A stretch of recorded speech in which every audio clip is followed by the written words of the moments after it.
पैरौ महला पंजवा।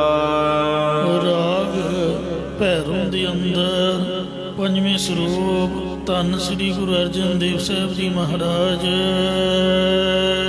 अष्टपदियाँ अठ पदां वाली गुरबाणी उचारण कर रहे हैं। कारण दूजा दूसरे सुरताल दे विच उचार रहे ने। एक ओंकार अद्विती ब्रह्म। एक दा मतलब अद्विती ब्रह्म जिहदे वर्गा दूजा कोई होर नहीं है। ओंकार का मतलब सर्व दा प्रकाशक। सतगुर प्रसाद जो सतगुरां की कृपा द्वारा प्राप्त हुंदा है। जिस नाम हृदय सोई बड़ राजा। गुरसिखां ने बेनती की कि हे सतगुरु जी, परमात्मा दे नाम जपण का की लाभ है ਅਤੇ ਨਾਮ ਤੋਂ ਬਿਨਾਂ ਕੀ ਘਾਟਾ ਹੈ। ਤਾਂ ਸਤਿਗੁਰੂ ਜੀ ਨਾਮ ਦੀ ਮਹਿਮਾ ਦਰਸਾਉਂਦੇ ਹੋਏ ਉਪਦੇਸ਼ ਬਖਸ਼ਿਸ਼ ਕਰਦੇ ਨੇ ਕਿ हे ਭਾਈ, ਹਿਰਦੇ ਵਿੱਚ ਪਰਮਾਤਮਾ ਦਾ ਨਾਮ ਵਸਦਾ ਹੈ। ਸਾਡੇ ਸਿਧਾਂਤ ਮੁਤਾਬਕ ਉਹੀ ਵੱਡਾ ਰਾਜਾ ਪਾਤਸ਼ਾਹ ਹੈ। ਰਾਜ ਲੀਲਾ तेरा नाम बनाई, जोग बनिया तेरा कीर्तन गाई। सब सुखा ओले भ्रम के परदे सतगुर खोले। अर्थात जिमें राजियां कोल माया के खजाने हुंदे ने, चार प्रकार की पैदल घोड़सवार रथां ते हाथियों वाली फौज हुंदी है। राजे आप सुख पालकी विच स्थित हुंदे ने, अपनी प्रजा की राखी करते ने, चोर आदिकां नूं पकड़ के डंड दिंदे ने। ये राजियां दे गुण हन। इसे प्रकार परमात्मा दा नाम सिमरन वाले कोल 9 निधियां 18 सिद्धियां इहदे खजाने ने। निष्कामता रूप पैदल फौज, श्रवण रूप घोड़ असवारी फौज, रूप रथां वाली फौज अते निध्यासन रूप हाथियों वाली फौज है। तत् त्वं पद संशोधन करन रूप सुख पालकियों में विराजमान हुंदा है। अपनी शुभ गुण या संगत रूप प्रजा की राखी करता है ਅਤੇ ਕਾਮ ਆਦਿਕ ਚੋਰਾਂ ਨੂੰ ਪਕੜ ਕੇ ਮਾਰਨਾ ਕਰਦਾ ਹੈ। ਇਸ ਪ੍ਰਕਾਰ ਨਾਮ ਜਪਣ ਵਾਲਾ ਹੀ ਅਸਲ ਰਾਜਾ ਹੈ। ਜਿਸ ਨਾਮ ਹਿਰਦੈ ਤਿਸ ਪੂਰੇ ਕਾਛਾ। ਜਿਸ ਮਨੁੱਖ ਦੇ ਹਿਰਦੇ ਵਿੱਚ ਪਰਮਾਤਮਾ ਦਾ ਨਾਮ ਵਸਦਾ ਹੈ, तिस दे विवहारक परमार्थ आदि दे सारे काम संपूर्ण हुंदे हन। जिस नाम हृदय तिन कोट धन पाए। जिस मनुख दे हृदय विच परमात्मा दा नाम वसदा है, तिसने मानो करोड़ां ही गिनती दा धन पा लिया है। या उसने करोड़ा ही धन के खजाने पा लए हन। नाम बिना जन्म बिरथा जाए। पर जो परमात्मा के नाम तो बिना है, उसका अमोलक मनुखा जन्म विषयों में लग के व्यर्थ ही चला जाता है। तिस साला ही जिस हर धन रास। जो उस सतगुरां नूं सलाहुणा करो, हे भाई गुरमुखो, जिस दे पासों हरि परमात्मा दे नाम रूपी धन की पूंजी प्राप्त होती है। इस प्रकार तिस सालाही जिस हर धन रास। उस गुरमुख नूं सलाहुणा करो ਜਿਸ ਪਾਸ ਹਰੀ ਦੇ ਨਾਮ ਰੂਪ ਧਨ ਦੀ ਪੂੰਜੀ ਹੈ, ਸੋ ਵੱਡ ਭਾਗੀ ਜਿਸ ਗੁਰ ਮਸਤਕ ਹਾਥ। ਉਹ ਮਨੁੱਖ ਵੱਡੇ ਭਾਗਾਂ ਵਾਲਾ ਹੈ ਜਿਸ ਦੇ ਮੱਥੇ ਉੱਪਰ ਗੁਰਾਂ ਦਾ ਕਿਰਪਾ ਰੂਪੀ ਹੱਥ ਰੱਖਿਆ ਹੋਇਆ ਹੈ। ਰਹਾਉ ਵਿਸ਼ਰਾਮ ਦੇ ਕਰ ਫੁਰਮਾਨ ਕਰਦੇ ਨੇ, ਜਿਸ ਨਾਮ ਹਿਰਦੈ ਤਿਸ ਕੋਟ ਕਈ ਸੈਨਾ। ਜਿਸ ਮਨੁੱਖ ਦੇ ਹਿਰਦੇ ਵਿੱਚ ਪਰਮਾਤਮਾ ਦਾ ਨਾਮ ਵਸਦਾ ਹੈ, ਤਿਸ ਦੇ ਪਾਸ ਕਈ ਕਰੋੜਾਂ ਹੀ ਫੌਜਾਂ ਵਰਗਾ ਬਲ ਹੁੰਦਾ ਹੈ, ਜਾਂ ਉਸ ਦੇ ਪਾਸ ਵਿਵੇਕ ਆਦਿਕ ਦੇ ਕਿਲੇ ਕਤੇ ਸ਼੍ਰਵਣ ਮੰਨਣ ਰੂਪ ਕਈ ਪ੍ਰਕਾਰ ਦੀ ਫੌਜ ਹੈ। ਜਿਸ ਨਾਮ ਹਿਰਦੈ ਤਿਸ ਸਹਿਜ ਸੁਖੈਨਾ। ਜਿਸ ਮਨੁੱਖ ਦੇ ਹਿਰਦੇ ਵਿੱਚ ਪਰਮਾਤਮਾ ਦਾ ਨਾਮ ਵਸਦਾ ਹੈ, ਉਹ ਸੁਭਾਵਿਕ ਹੀ ਸੁੱਖਾਂ ਦਾ ਘਰ ਬਣ ਜਾਂਦਾ। ਭਾਵ ਸੁੱਖ ਹੀ ਸੁੱਖ ਉਹਨਾਂ ਨੂੰ ਪ੍ਰਾਪਤ ਹੁੰਦਾ ਹੈ। ਜਿਸ ਨਾਮ ਹਿਰਦੈ ਸੋ ਸੀਤਲ ਹੁਆ। ਜਿਸ ਮਨੁੱਖ ਦੇ ਹਿਰਦੇ ਵਿੱਚ ਪਰਮਾਤਮਾ ਦਾ ਨਾਮ ਵਸਦਾ ਹੈ, ਉਸ ਦਾ ਹਿਰਦਾ ਕ੍ਰੋਧ ਤ੍ਰਿਸ਼ਨਾ ਆਦਿ ਦੀ ਅੱਗ ਵੱਲੋਂ ਠੰਡਾ ਹੋ ਗਿਆ ਹੈ। ਨਾਮ ਬਿਨਾ ਤ੍ਰਿਗ ਜੀਵਨ ਮੁਆ। ਪਰ ਪਰਮਾਤਮਾ ਦੇ ਨਾਮ ਤੋਂ ਬਿਨਾ ਪਰਮਾਤਮਾ ਵੱਲੋਂ ਮਰੀ ਹੋਈ ਮਨੁੱਖ ਦਾ ਜੀਵਨ ਤਿਰਕਾਰ ਯੋਗ ਹੈ। ਜਾਂ ਜੋ ਪਰਮਾਤਮਾ ਦੇ ਨਾਮ ਤੋਂ ਬਿਨਾ ਹੈ, ਉਸ ਦਾ ਜੀਵਨ ਤਿਰਕਾਰ ਯੋਗ ਹੈ ਅਤੇ ਉਹ ਸਦਾ ਜੰਮਦਾ ਤੇ ਮਰਦਾ ਹੀ ਰਹਿੰਦਾ ਹੈ। ਜਿਸ ਨਾਮ ਹਿਰਦੈ ਸੋ ਜੀਵਨ ਮੁਕਤਾ। ਜਿਸ ਮਨੁੱਖ ਦੇ ਹਿਰਦੇ ਵਿੱਚ ਪਰਮਾਤਮਾ ਦਾ ਨਾਮ ਵਸਦਾ ਹੈ, ਉਹ ਜਿਉਂਦਾ ਹੀ ਮੁਕਤ ਸਰੂਪ ਹੈ। ਜੀਵਨ ਮੁਕਤ ਜਿਸ ਹਿਰਦੈ ਭਗਵੰਤ। ਜਿਸ ਨਾਮ ਹਿਰਦੈ ਤਿਸ ਸਭ ਹੀ ਜੁਗਤਾ। ਜਿਸ ਮਨੁੱਖ ਦੇ ਹਿਰਦੇ ਵਿੱਚ ਪਰਮਾਤਮਾ ਦਾ ਨਾਮ ਵਸਦਾ ਹੈ, ਤਿਸ ਨੂੰ ਹੀ ਯੋਗ ਵੇਦਾਂਤ ਸ਼ਾਸਤਰਾਂ ਆਦਿਕ ਦੀਆਂ ਸਾਰੀਆਂ ਜੁਗਤੀਆਂ ਆਉਂਦੀਆਂ ਹਨ। ਜਿਸ ਨਾਮ ਹਿਰਦੈ ਤਿਨ ਨੌ ਨਿਤ ਪਾਈ। ਜਿਸ ਮਨੁੱਖ ਦੇ ਹਿਰਦੇ ਵਿੱਚ ਪਰਮਾਤਮਾ ਦਾ ਨਾਮ ਵਸਦਾ ਹੈ, ਤਿਸ ਨੇ 9 ਖਜ਼ਾਨਿਆਂ ਦੀ ਵੀ ਪ੍ਰਾਪਤੀ ਕਰ ਲਈ ਹੈ। ਨਾਮ ਬਿਨਾ ਭ੍ਰਮ ਆਵੈ ਜਾਈ। ਪਰ ਪਰਮਾਤਮਾ ਦੇ ਨਾਮ ਤੋਂ ਬਿਨਾ ਮਨੁੱਖ ਭਰਮ ਦੇ ਵਿੱਚ ਪਿਆ ਹੋਇਆ ਸੰਸਾਰ ਦੇ ਵਿੱਚ ਆਉਂਦਾ ਜਾਂਦਾ, ਜੰਮਦਾ ਮਰਦਾ ਹੀ ਰਹਿੰਦਾ ਹੈ। ਜਿਸ ਨਾਮ ਹਿਰਦੈ ਸੋ ਬੇਪਰਵਾਹ। ਜਿਸ ਮਨੁੱਖ ਦੇ ਹਿਰਦੇ ਵਿੱਚ ਪਰਮਾਤਮਾ ਦਾ ਨਾਮ ਵਸਦਾ ਹੈ, ਸੋ ਉਹ ਮਨੁੱਖ ਬੇਮੁਹਤਾਜ ਹੋ ਜਾਂਦਾ ਹੈ। ਜਿਸ ਨਾਮ ਹਿਰਦੈ ਤਿਸ ਸਦ ਹੀ ਲਾਹਾ। ਜਿਸ ਮਨੁੱਖ ਦੇ ਹਿਰਦੇ ਵਿੱਚ ਪਰਮਾਤਮਾ ਦਾ ਨਾਮ ਵਸਦਾ ਹੈ, ਤਿਸ ਮਨੁੱਖ ਨੂੰ ਹਮੇਸ਼ਾ ਲਾਭ ਹੀ ਲਾਭ ਹੈ, ਜਾਂ ਉਸ ਮਨੁੱਖ ਨੂੰ ਹੀ ਸਦਾ ਜੀਵਨ ਮੁਕਤੀ ਦਾ ਲਾਹਾ ਪ੍ਰਾਪਤ ਹੁੰਦਾ ਹੈ। ਜਿਸ ਨਾਮ ਹਿਰਦੈ ਤਿਸ ਵੱਡ ਪਰਵਾਰ। ਜਿਸ ਮਨੁੱਖ ਦੇ ਹਿਰਦੇ ਵਿੱਚ ਪਰਮਾਤਮਾ ਦਾ ਨਾਮ ਵਸਦਾ ਹੈ, ਤਿਸ ਦਾ ਸ਼ੁਭ ਗੁਣਾ ਰੂਪ ਵੱਡਾ ਪਰਿਵਾਰ ਹੁੰਦਾ ਹੈ। ਨਾਮ ਬਿਨਾ ਮਨ ਮੁਖ ਗਵਾਰਾ। ਪਰ ਪਰਮਾਤਮਾ ਦੇ ਨਾਮ ਤੋਂ ਬਿਨਾ ਮਨੁੱਖ ਮਨ ਦੇ ਮਗਰ ਚੱਲਣ ਵਾਲਾ ਅਤੇ ਬੇਸਮਝ ਹੀ ਰਹਿੰਦਾ ਹੈ।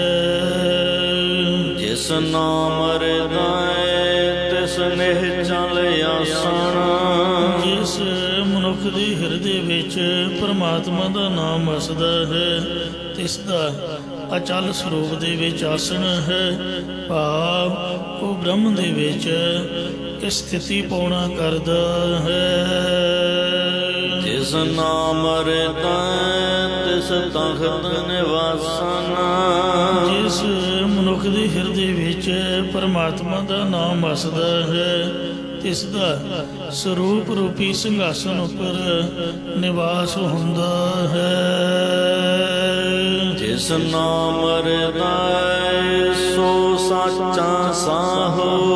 ਜਿਸ ਮਨੁੱਖ ਦੇ ਹਿਰਦੇ ਵਿੱਚ ਪਰਮਾਤਮਾ ਦਾ ਨਾਮ ਵਸਦਾ ਹੈ, ਉਹੀ ਸੱਚਾ ਸ਼ਾਹੂਕਾਰ ਹੈ। ਭਾਵ ਉਸ ਪਾਸ ਨਾਮ ਰੂਪ ਧਨ ਦਾ ਖਜ਼ਾਨਾ ਹੁੰਦਾ ਹੈ। ਨਾਮਹੀਣਾ ਨਾਹੀ ਪਤਵੇ ਸਾਹੋ। ਪਰ ਜੋ ਮਨੁੱਖ ਪਰਮਾਤਮਾ ਦੇ ਨਾਮ ਤੋਂ ਰਹਿਤ ਹੈ, ਉਸ ਦੀ ਨਾ ਹੀ ਲੋਕ ਪਰਲੋਕ ਵਿੱਚ ਇੱਜ਼ਤ ਹੁੰਦੀ ਹੈ ਅਤੇ ਨਾ ਹੀ ਉਸ ਦਾ ਕੋਈ ਭਰੋਸਾ ਇਤਬਾਰ ਕਰਦਾ ਹੈ। ਜਿਸ ਨਾਮ ਰਿਦਾ ਸੋ ਸਭ ਮਹ ਜਾਤਾ।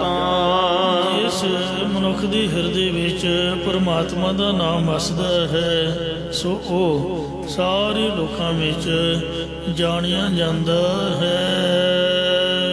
ਜਿਸ ਨਾਮ ਰਿਦਾ ਸੋ ਪੁਰਖ ਵਿਧਾਤਾ। ਜਿਸ ਮਨੁੱਖ ਦੇ ਹਿਰਦੇ ਵਿੱਚ ਪਰਮਾਤਮਾ ਦਾ ਨਾਮ ਵਸਦਾ ਹੈ, ਉਹ ਮਨੁੱਖ ਪੂਰਨ ਫਲ ਪ੍ਰਦਾਤੇ ਵਿਆਪਕ ਪ੍ਰਭੂ ਦਾ ਹੀ ਸਰੂਪ ਹੋ ਜਾਂਦਾ ਹੈ। ਜਿਸ ਨਾਮ ਰਿਦਾ ਸੋ ਸਭ ਤੇ ਉੱਚਾ। ਜਿਸ ਮਨੁੱਖ ਦੇ ਹਿਰਦੇ ਵਿੱਚ ਪਰਮਾਤਮਾ ਦਾ ਨਾਮ ਵਸਦਾ ਹੈ, ਉਹ ਮਨੁੱਖ ਸਾਰੇ ਦੇਵੀ ਦੇਵਤਿਆਂ ਤੋਂ ਵੀ ਉੱਚਾ ਸ੍ਰੇਸ਼ਟ ਹੈ। ਉਹ ਸਭ ਤੇ ਉੱਚਾ ਸਭ ਤੇ ਸੂਚਾ, ਜਾ ਕੈ ਹਿਰਦੈ ਵਸਿਆ ਭਗਵਾਨ। ਨਾਮ ਬਿਨਾ ਬ੍ਰਹਮ ਜੋਨੀ ਮੂਚਾ। ਪਰਮਾਤਮਾ ਦੇ ਨਾਮ ਤੋਂ ਬਿਨਾਂ ਮਨੁੱਖ ਮੂਚਾ ਬਹੁਤ ਸਾਰੀਆਂ ਜੂਨਾਂ ਵਿੱਚ ਹੀ ਭਰਮ ਦਾ ਭਟਕਦਾ ਰਹਿੰਦਾ ਹੈ। ਭਰਮ ਕਰਕੇ ਬੇਅੰਤ ਜੂਨਾਂ ਵਿੱਚ ਪੈ ਕੇ ਮੂਚਾ ਕੱਟਿਆ ਜਾਂਦਾ, ਮਾਰਿਆ ਜਾਂਦਾ ਹੈ। ਗੌੜੀ ਮਹੱਲਾ ਪੰਜਵਾ। ਕਈ ਜਨਮ ਭਏ ਕੀਟ ਪਤੰਗਾ, ਕਈ ਜਨਮ ਗਜ ਮੀਨ ਪੁਰੰਗਾ, ਕਈ ਜਨਮ ਪੰਖੀ ਸਰਪ ਹੋਇਓ, ਕਈ ਜਨਮ ਹੈ ਵਿਰ ਬ੍ਰਿਖ ਜੋਇਓ। ਮਿਲ ਜਗਦੀਸ਼ ਮਿਲਣ ਕੀ ਬਰੀਆ, ਚਿਰੰਕਾਲੇ ਦੇਹ ਸੰਜਰੀਆ ਰਹਾਉ। ਕਈ ਜਨਮ ਸੈਲ ਗਿਰ ਕਰਿਆ, ਕਈ ਜਨਮ ਗਰਭ ਹਿਰ ਖਰਿਆ, ਕਈ ਜਨਮ ਸਾਖ ਕਰਿ ਉਪਾਇਆ। 184 ਹੀ ਜੋਨ ਪਰਮਾਇਆ, ਸਾਧ ਸੰਗ ਭਇਓ ਜਨਮ ਪ੍ਰਾਪਤ। ਕਰ ਸੇਵਾ ਭਜ ਹਰ ਹਰ ਗੁਰਮਤਿ, ਤਿਆਗ ਮਾਨ ਝੂਠ ਅਭਿਮਾਨ। ਜੀਵਤ ਮਰਹਿ ਦਰਗਹਿ ਪਰਮਾਨ। ਸੋ ਕਿਰਤ ਕਰਮ ਕੀ ਵਿਛੜੇ, ਕਰ ਕਿਰਪਾ ਮਿਲੋ ਰਾਮ। ਸੋ ਚਾਰ ਕੁੰਡ ਦਹਿ ਦਿਸ ਭ੍ਰਮੇ, ਥਕ ਆਈ ਪ੍ਰਭ ਕੀ ਸਾਮ। ਇਉਂ ਜੂਨਾਂ 'ਚ ਬਹਿ ਕੇ ਚੌਂ ਕੁੰਡਾਂ ਵਾਲੇ ਸੰਸਾਰ ਦੇ ਵਿੱਚ ਭਰਮਦੇ ਰਹਿੰਦੇ ਨੇ ਵਾਹਿਗੁਰੂ ਦੇ ਨਾਮ ਤੋਂ ਬਗੈਰ। ਜਿਸ ਨਾਮ ਰਿਦਾ ਤਿਸ ਪ੍ਰਗਟ ਪਹਾਰਾ। ਜਿਸ ਮਨੁੱਖ ਦੇ ਹਿਰਦੇ ਵਿੱਚ ਪਰਮਾਤਮਾ ਦਾ ਨਾਮ ਵਸਦਾ ਹੈ, ਤਿਸ ਦਾ ਜਸ ਪਹਾਰਾ ਸੰਸਾਰ ਦੇ ਪਸਾਰੇ ਵਿੱਚ ਪ੍ਰਗਟ ਪ੍ਰਤੱਖ ਹੋ ਜਾਂਦਾ ਹੈ। ਭਾਵ ਲੁਕਿਆ ਛਿਪਿਆ ਨਹੀਂ ਰਹਿੰਦਾ। ਜਿਸ ਨਾਮ ਰਿਦਾ ਤਿਸ ਮਿਟਿਆ ਅੰਧਾਰਾ। ਜਿਸ ਮਨੁੱਖ ਦੇ ਹਿਰਦੇ ਵਿੱਚ ਪਰਮਾਤਮਾ ਦਾ ਨਾਮ ਵਸਦਾ ਹੈ, ਤਿਸ ਦਾ ਅਗਿਆਨ ਦਾ ਜੋ ਹਨੇਰਾ ਹੈ ਉਹ ਮਿਟ ਗਿਆ ਹੈ। ਜਿਸ ਨਾਮ ਰਿਦਾ ਸੋ ਪੁਰਖ ਪਰਵਾਣ। ਜਿਸ ਦੇ ਹਿਰਦੇ ਵਿੱਚ ਪਰਮਾਤਮਾ ਦਾ ਨਾਮ ਹੈ, ਉਹ ਮਨੁੱਖ ਪਰਮਾਤਮਾ ਦੀ ਦਰ ਉੱਪਰ ਪ੍ਰਵਾਨਿਕ ਹੈ। ਨਾਮ ਬਿਨਾ ਫਿਰ ਆਵਣ ਜਾਣ, ਪਰ ਪਰਮਾਤਮਾ ਦੇ ਨਾਮ ਤੋਂ ਬਿਨਾ ਮੁੜ ਮੁੜ ਸੰਸਾਰ ਵਿੱਚ ਆਉਣਾ ਜਾਣਾ, ਜੰਮਣਾ ਮਰਨਾ ਹੀ ਬਣਿਆ ਰਹਿੰਦਾ ਹੈ। ਤਿੰਨ ਨਾਮ ਪਾਇਆ ਜਿਸ ਭਇਓ ਕਿਰਪਾਲ, ਇਹ ਭਾਈ ਪਰ ਤਿਸ ਮਨੁੱਖ ਨੇ ਹੀ ਪਰਮਾਤਮਾ ਦਾ ਨਾਮ ਪਾਇਆ ਹੈ ਜਿਸ ਉੱਪਰ ਪਰਮਾਤਮਾ ਆਪ ਮਿਹਰਬਾਨ ਹੋਇਆ ਹੈ। ਸਾਧ ਸੰਗਤ ਮਹਿ ਲਖੇ ਗੋਪਾਲ, ਉਹ ਮਨੁੱਖ ਸਾਧ ਸੰਗਤ ਸ੍ਰੇਸ਼ਟ ਮਹਾਤਮਾ ਜਨਾਂ ਦੀ ਸੰਗਤ 'ਚ ਮਿਲ ਕੇ ਗੋਪਾਲ ਪਰਮਾਤਮਾ ਨੂੰ ਲਖੇ ਜਾਣ ਲੈਂਦਾ ਹੈ।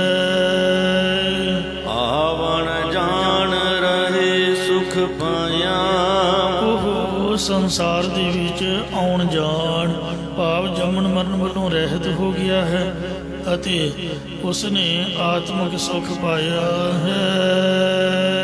ਕਹੋ ਨਾਨਕ ਤਤੈ ਤਤ ਮਿਲਾਇਆ, ਸਤਿਗੁਰੂ ਸਾਹਿਬ ਜੀ ਕਥਨ ਕਰਦੇ ਨੇ ਕਿ ਇਸ ਪ੍ਰਕਾਰ ਪਰਮਾਤਮਾ ਦੇ ਨਾਮ ਨੇ ਜੀਵਾਤਮਾ ਨੂੰ ਤਤੈ ਸਾਰ ਰੂਪ ਪ੍ਰਭੂ ਦੇ ਵਿੱਚ ਮੇਲ ਦਿੱਤਾ ਹੈ। ਭੈਰੋ ਮਹਲਾ ਪੰਜਵਾ, ਇਹ ਸਤਿਗੁਰੂ ਜੀ ਪਰਮਾਤਮਾ ਕੈਸਾ ਹੈ ਤਾਂ ਭੈਰੋ ਰਾਗ ਦੇ ਵਿੱਚ ਪੰਜਵੇਂ ਪਾਤਸ਼ਾਹ ਜੀ ਉੱਤਰ ਬਖਸ਼ਦੇ ਨੇ। ਰਹਾਉ ਵਾਲੀ ਪੰਕਤੀ ਪਹਿਲਾਂ ਤੁਹਾਨੂੰ ਪੜ੍ਹ ਕੇ ਸੁਣਾਵਾਂਗੇ, ਜਲਦੀ ਸਮਝ ਆਉਂਦੀ ਹੈ। ਐਸੋ ਧਣੀ ਗੋਵਿੰਦ ਹਮਾਰਾ, ਇਹ ਭਾਈ ਸਾਡਾ ਪਰਮਾਤਮਾ ਅਜਿਹਾ ਮਾਲਕ ਹੈ ਕਿ ਵਰਨ ਨ ਸਕਉ ਗੁਣ ਵਿਸਥਾਰਾ, ਜਿਸ ਦੇ ਗੁਣਾਂ ਦਾ ਵਿਸਤਾਰ ਅਸੀਂ ਸ਼ਕਤੀ ਮਿਰਤੀ ਕਰਕੇ ਵਰਣਨ ਨਹੀਂ ਕਰ ਸਕਦੇ। ਰਹਾਉ, ਇਹ ਰਹਾਉ ਵਾਲੀ ਪੰਕਤੀ ਹੈ। ਹੁਣ ਪ੍ਰਾਰੰਭ ਤੋਂ ਸੁਣੋ ਅੱਗੇ। ਕੋਟ ਬਿਸਨ ਕੀਨੇ ਅਵਤਾਰ, ਉਹ ਪ੍ਰਭੂ ਐਸਾ ਹੈ ਜਿਸ ਨੇ ਕਰੋੜਾਂ ਹੀ ਵਿਸ਼ਨੂੰ ਦੇ ਅਵਤਾਰ ਪੈਦਾ ਕੀਤੇ ਹਨ। ਕੋਟ ਬ੍ਰਹਮੰਡ ਜਾ ਕੇ ਧਰਮਸਾਲ, ਕਰੋੜਾਂ ਹੀ ਬ੍ਰਹਮੰਡ ਜਿਸ ਪ੍ਰਭੂ ਦੇ ਧਰਮ ਦੇ ਸਥਾਨ ਬਣਾਏ ਹੋਏ ਹਨ। ਕੋਟ ਮਹੇਸ਼ ਉਪਾਏ ਸਮਾਏ, ਕਰੋੜਾਂ ਹੀ ਸ਼ਿਵ ਜੀ ਪੈਦਾ ਕਰਕੇ ਨਾਸ਼ ਕੀਤੇ ਨੇ ਜਾਂ ਪੈਦਾ ਨਾਸ਼ ਕਰਨ ਵਾਸਤੇ ਕਰੋੜਾਂ ਹੀ ਸ਼ਿਵ ਜੀ ਰਚੇ ਹਨ। ਕੋਟ ਬ੍ਰਹਮੇ ਜਗ ਸਾਜਣ ਲਾਏ, ਕਰੋੜਾਂ ਹੀ ਬ੍ਰਹਮੇ ਸੰਸਾਰ ਨੂੰ ਰਚਣ ਲਈ ਬਣਾਉਣ ਲਈ ਲਾਏ ਹੋਏ ਹਨ। ਐਸੋ ਧਣੀ ਗੋਬਿੰਦ ਹਮਾਰਾ, ਇਹ ਭਾਈ ਸਾਡਾ ਪ੍ਰਿਥਵੀ ਦਾ ਰੱਖਿਅਕ ਪਰਮਾਤਮਾ ਅਜਿਹਾ ਮਾਲਕ ਹੈ।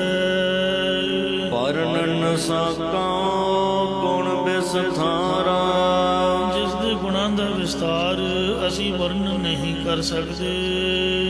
ਰਹਾਉ, ਸ਼ਰਾਮ ਦੇ ਕਰ ਫਰਮਾਨ ਕਰਦੇ ਨੇ। ਕੋਟ ਮਾਇਆ ਜਾ ਕੈ ਸੇਵਕਾਏ, ਕਰੋੜਾਂ ਹੀ ਉਹਦੇ ਪਾਸ ਸੇਵਾ ਕਰਨ ਵਾਲੀਆਂ ਦਾਸੀਆਂ ਰੱਖੀਆਂ ਹੋਈਆਂ ਹਨ। ਕੋਟ ਜੀਆ ਜਾ ਕੀ ਸਹਜਾਏ, ਸਹਿਜਾਏ ਇਹ ਸੰਬੰਧਕ ਕਰੋੜਾਂ ਹੀ ਜੀਵਾਂ ਦੇ ਜੀ ਹਿਰਦੇ ਜਿਸ ਪ੍ਰਭੂ ਦੀ ਸਹਿਜਾਏ ਸਹਿਜਾਏ ਸਹਿਜਾ ਹੈ ਜਾਂ ਕਰੋੜਾਂ ਹੀ ਸ਼ੇਸ਼ਨਾਗ ਵਰਗੇ ਜੀਵ ਜਿਸ ਪ੍ਰਭੂ ਦੀ ਸਹਿਜਾ ਬਣੇ ਹੋਏ ਹਨ। ਕੋਟ ਉਪਾਰਸਨਾ ਤੇਰਾ ਅੰਗ, ਕਰੋੜਾਂ ਹੀ ਪੈਦਾ ਕੀਤੇ ਹੋਏ ਜੀਵ ਤੇਰੇ ਪਿਆਰੇ ਹਨ। ਕੋਟ ਭਗਤ ਬਸਤ ਹਰ ਸੰਗ, ਕਰੋੜਾਂ ਹੀ ਭਗਤ ਸੇਵਕ ਹਰੀ ਪਰਮਾਤਮਾ ਦੇ ਨਾਲ ਵਸਦੇ ਹਨ। ਕੋਟ ਛਤਰ ਪਤ ਕਰਤ ਨਮਸਕਾਰ। ਕਰੁਣਾ ਹੀ ਛਤਰਧਾਰੀ ਚੱਕਰਵਰਤੀ ਰਾਜੇ ਉਸ ਪ੍ਰਭੂ ਨੂੰ ਨਮਸਕਾਰ। ਡੰਡੋਤ ਬੰਦਨਾ ਅਨਕ ਬਾਰ ਜਿਉ ਬਾਰ ਬੰਦਨਾ ਕਰਦੇ ਨੇ। ਕੋਟ ਇੰਦਰ ਠਾਂਡੇ ਹੈ ਦਵਾਰ। ਕਰੁਣਾ ਹੀ ਇੰਦਰ ਵਰਗੇ ਸਵਰਗਾਂ ਦੇ ਰਾਜੇ ਉਸ ਦੇ ਦਰਵਾਜ਼ੇ ਤੇ ਖੜੇ ਹਨ। ਕੋਟ ਬੈਕੁੰਠ ਜਾਂ ਕੀ ਦ੍ਰਿਸ਼ਟੀ ਮਾਹੇ। ਕਰੁਣਾ ਹੀ ਸਵਰਗ ਬੈਕੁੰਠ ਵਿਸ਼ਨੂੰ ਦੀ ਪੁਰੀ ਜਿਸ ਪ੍ਰਭੂ ਦੀ ਨਜ਼ਰ ਧਿਆਨ ਦੇ ਵਿੱਚ ਹੀ ਹਨ। ਕੋਟ ਨਾਮ ਜਾਂ ਕੀ ਕੀਮਤ ਨਾਹੇ। ਉਸ ਪ੍ਰਭੂ ਦੇ ਕਰੋੜਾਂ ਹੀ ਨਾਮ ਹਨ ਜਿਨ੍ਹਾਂ ਨਾਮਾਂ ਦੀ ਕੋਈ ਵੀ ਕੀਮਤ ਨਹੀਂ ਪਾ ਸਕਦਾ। ਕੋਟ ਪੂਰੀਅਤ ਹੈ ਜਾਂ ਕੈ ਨਾਤ। ਜਿਸ ਦੇ ਦੁਆਰੇ ਤੇ ਕਰੋੜਾਂ ਹੀ ਬਾਜੇ ਪੂਰੇ ਜਾਂਦੇ ਹਨ ਜਿਸ ਪ੍ਰਭੂ ਦੇ ਸੋ ਮਹਾਰਾਜ ਕਹਿੰਦੇ ਨੇ। ਕੋਟ ਅਖਾਰੇ ਚਲਤ ਬਿਸਮਾਦ। ਕਰੋੜਾਂ ਹੀ ਅਖਾੜੇ ਸਮਾਗਮ ਚੱਲਦੇ ਨੇ ਭਾਵ ਕਰੋੜਾਂ ਹੀ ਸਭਾਵਾਂ ਲੱਗੀਆਂ। ਹਿਰਦੇ ਰੂਪ ਕੁਸ਼ਤੀ ਦੇ ਅਖਾੜੇ ਸਥਾਨ ਉੱਪਰ ਵਿਵੇਕ ਅਤੇ ਮੋਹ ਦਾ ਯੁੱਧ ਹੋ ਰਿਹਾ ਹੈ ਅਤੇ ਕਰੋੜਾਂ ਹੀ ਉਸ ਪ੍ਰਭੂ ਦੇ ਅਚਰਜ ਕੌਤਕ ਹੋ ਰਹੇ ਹਨ। ਕੋਟ ਸੰਗਤ ਸਿਵ ਆਪੇ ਆਕਾਰ। ਕਰੋੜਾਂ ਹੀ ਸ਼ਕਤੀਆਂ ਪਾਰਵਤੀਆਂ ਅਤੇ ਸ਼ਿਵ ਜੀ ਆਦਿਕ ਪ੍ਰਕਿਰਤੀ ਤੇ ਪੁਰਖ ਸਾਰੇ ਉਸ ਦੀ ਆਗਿਆ ਮੰਨਣ ਵਾਲੇ ਹਨ। ਕੋਟ ਜੀਆਂ ਦੇਵਾ ਆਧਾਰ। ਉਹ ਪ੍ਰਭੂ ਕਰੋੜਾਂ ਹੀ ਜੀਵਨ ਨੂੰ ਆਸਰਾ ਦੇਣਾ ਕਰਦਾ ਹੈ। ਕੋਟ ਤੀਰਥ ਜਾਂ ਕੇ ਚਰਨ ਮਝਾਰ। ਕਰੋੜਾਂ ਹੀ ਤੀਰਥ ਜਿਸ ਪ੍ਰਭੂ ਦੇ ਚਰਨਾਂ ਦੇ ਵਿੱਚ ਹੀ ਮੌਜੂਦ ਹਨ। ਕੋਟ ਪਵਿੱਤਰ ਜਪਤ ਨਾਮ ਚਾਰ। ਉਸ ਪ੍ਰਭੂ ਦਾ ਸੁੰਦਰ ਨਾਮ ਜਪਦਿਆਂ ਹੋਇਆਂ ਕਰੋੜਾਂ ਹੀ ਜੀਵ ਪਵਿੱਤਰ ਸ਼ੁੱਧ ਨਿਰਮਲ ਜੀਵਨ ਵਾਲੇ ਹੋਏ ਹਨ। ਕੋਟ ਪੁਜਾਰੀ ਕਰਤੇ ਪੂਜਾ। ਕਰੋੜਾਂ ਹੀ ਪੂਜਾ ਕਰਨ ਵਾਲੇ ਲੋਕ ਉਸ ਪ੍ਰਭੂ ਦੀ ਪੂਜਾ ਕਰਦੇ ਹਨ। ਕੋਟ ਬਿਸਤਾਰਨ ਅਵਰਨ ਦੂਜਾ। ਕਰੋੜਾਂ ਹੀ ਗੁਣ ਉਸ ਪ੍ਰਭੂ ਦਾ ਵਿਸਤਾਰ ਹੈ। ਕਰੋੜਾਂ ਗੁਣ ਹੀ ਉਸ ਪ੍ਰਭੂ ਦਾ ਵਿਸਤਾਰ ਹੈ। ਉਸ ਵਰਗਾ ਹੋਰ ਕੋਈ ਦੂਜਾ ਨਹੀਂ ਹੈ। ਕੋਟ ਮਹਿਮਾ ਜਾਂ ਕੀ ਨਿਰਮਲ ਹੰਸ। ਹੰਸਾ ਅਵਤਾਰ ਹੰਸ ਹੰਸ ਦੀ ਅਸਵਾਰੀ ਕਰਨ ਵਾਲੀ ਬ੍ਰਹਮਾ ਆਦਿਕ ਕਰੋੜਾਂ ਹੀ ਜਿਸ ਪ੍ਰਭੂ ਦੀ ਉਜਲ ਮਹਿਮਾ ਚਾਰ ਵੇਦਾਂ ਦੇ ਸਹਿਤ ਜਾਂ ਕੀ ਕਰਤ ਬ੍ਰਹਮੰਸ। ਬ੍ਰਹਮੰਸ ਬ੍ਰਹਮਾ ਦੀ ਅੰਸ਼ ਸਨਕ ਸਨੰਦਨ ਸਨਾਤਨ ਸਨਤ ਕੁਮਾਰ ਨਾਰਦ ਮੁਨੀ ਬਾਲ ਖੇਲ ਆਦਿਕ ਕਰੋੜਾਂ ਹੀ ਉਹ ਬ੍ਰਹਮਾ ਦੀ ਅੰਸ਼ ਜਾਂ ਬ੍ਰਹਮ ਰਗੀ ਜਿਸ ਪ੍ਰਭੂ ਦੀ ਉਸਤਤ ਵਡਿਆਈ ਕਰਦੇ ਹਨ। ਕੋਟ ਪਰ ਲੋਇਓਪਤ ਨਿਮਖ ਮਾਹੇ। हे ਪ੍ਰਭੂ ਤੂੰ ਕੱਖ ਦੇ ਝਮਕਣ ਜਿੰਨੇ ਸਮੇਂ ਵਿੱਚ ਕਰੋੜਾਂ ਹੀ ਪਰਲੋ ਤੇ ਉਤਪਤੀਆਂ ਕਰ ਦਿੰਦਾ ਹੈ। ਕੋਟ ਗੁਣ ਤੇਰੇ ਗਾਣੇ ਨਾ ਜਾਹੇ। हे ਪ੍ਰਭੂ ਤੇਰੇ ਵਿੱਚ ਕਰੋੜਾਂ ਹੀ ਗੁਣ ਨੇ ਜੋ ਕਿਸੇ ਕੋਲੋਂ ਵੀ ਗਿਣੇ ਨਹੀਂ ਜਾ ਸਕਦੇ। ਕੋਟ ਗਿਆਨੀ ਕਥ ਹੈ ਗਿਆਨ। ਕਰੋੜਾਂ ਹੀ ਗਿਆਨਵਾਨ ਪੁਰਖ ਤੇਰੇ ਨਿਰਗੁਣ ਸਰੂਪ ਦੇ ਗਿਆਨ ਦਾ ਕਥਨ ਕਰਦੇ ਹਨ। ਕੋਟ ਧਿਆਨੀ ਧਰਤ ਧਿਆਨ। ਕਰੋੜਾਂ ਹੀ ਧਿਆਨ ਲਾਉਣ ਵਾਲੇ ਤੇਰੇ ਸਰਗੁਣ ਸਰੂਪ ਦਾ ਧਿਆਨ ਧਰਦੇ ਹਨ। ਧਿਆਨੀ ਧਿਆਨ ਲਾਵੇ ਗਿਆਨੀ ਗਿਆਨ ਕਮਾਵੇ। ਤੇ ਜੋਗੀ ਰਹਿਤ ਜੁਗਤਾ। ਇਉਂ ਮਹਾਰਾਜ ਨੇ ਬਚਨ ਕੀਤੇ ਨੇ, ਕਰੋੜਾਂ ਹੀ ਐਸੇ ਨੇ। ਓਟ ਤਪੀਸਰ ਤਪ ਹੀ ਕਰਤੇ, ਕਰੋੜਾਂ ਹੀ ਤਪ ਕਰਨ ਵਾਲੇ ਤੇਰੀ ਪ੍ਰਾਪਤੀ ਲਈ ਤਪ ਹੀ ਕਰਦੇ ਹਨ। ਕੋਟ ਮੁਨੀਸਰ ਮੌਨ ਮਹਿ ਰਹਤੇ, ਕਰੋੜਾਂ ਹੀ ਮੁਨੀ ਜਨ ਚੁੱਪ ਦੇ ਵਿੱਚ ਰਹਿੰਦੇ ਹਨ। ਪਰ ਚੁੱਪੈ ਚੁੱਪ ਨਾ ਹੋਵਈ, ਜੇ ਲਾਏ ਰਾਹ ਲਿਵਤਾਰ। ਅਵਗਤ ਨਾਥ ਗੋਚਰ ਸੁਆਮੀ, ਇੰਦਰੀਆਂ ਦੇ ਅਵਿਸ਼ੇ ਮਾਲਕ ਪ੍ਰਭੂ ਤੂੰ ਵਿਅਕਤੀਗਤ ਤੋਂ ਰਹਿਤ, ਅਵਨਾਸੀ ਅਤੇ ਸਭ ਦਾ ਕਸਮ ਮਾਲਕ ਹੈ। ਪੂਰ ਰਹਿਆ ਕਟ ਅੰਦਰ ਜਾਮੀ, ਹਰੇਕ ਦੇ ਹਿਰਦੇ ਦੇ ਅੰਦਰ ਦੀ ਜਾਣਨ ਵਾਲੇ ਪਰਮਾਤਮਾ ਤੂੰ ਸਭ ਥਾਈਂ ਹੀ ਪੂਰਨ ਵਿਆਪਕ ਹੋ ਰਿਹਾ ਹੈ। ਜਦ ਗਦ ਦੇਖੋ ਤੇਰਾ ਵਾਸਾ, हे ਪ੍ਰਭੂ ਮੈਂ ਜਿੱਥੇ ਕਿਤੇ ਵੀ ਦੇਖਦਾ ਹਾਂ ਉਥੇ ਤੇਰਾ ਹੀ ਨਿਵਾਸ ਹੈ। ਨਾਨਕ ਕਉ ਗੁਰ ਕੀਓ ਪਰਗਾਸਾ, ਸਤਿਗੁਰੂ ਸਾਹਿਬ ਜੀ ਕਥਨ ਕਰਦੇ ਕਿ ਮੈਂ ਜਨ ਨੂੰ ਗੁਰਾਂ ਨੇ ਹੀ ਇਹ ਗਿਆਨ ਦਾ ਚਾਨਣਾ ਕੀਤਾ ਹੈ। ਭੈਰੋ ਮਹੱਲਾ ਪੰਜਵਾ, ਭੈਰੋਂ ਰਾਗ ਦੇ ਵਿੱਚ ਪੰਜਵੇਂ ਪਾਤਸ਼ਾਹ ਧੰਨ ਸਤਿਗੁਰੂ ਅਰਜਨ ਦੇਵ ਸਾਹਿਬ ਜੀ ਮਹਾਰਾਜ ਫਰਮਾਨ ਕਰਦੇ ਨੇ।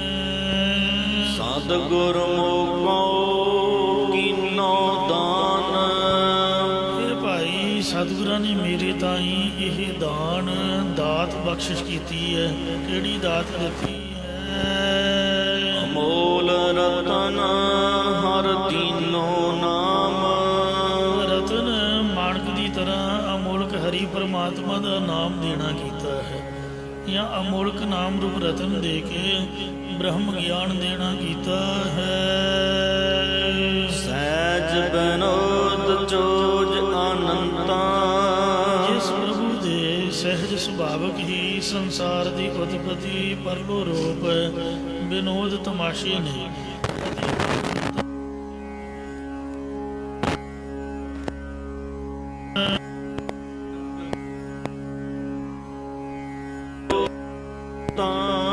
ਸਤਿਗੁਰੂ ਸਾਹਿਬ ਜੀ ਕਾ ਮੇਰੇ ਤਾਈਂ ਉਹ ਚਿੰਤਾਵਾਂ ਤੋਂ ਰਹਿਤ ਕਰਨੇ ਵਾਲਾ ਪਰਮਾਤਮਾ ਮਿਲਿਆ ਹੈ। ਕਹੋ ਨਾਨਕ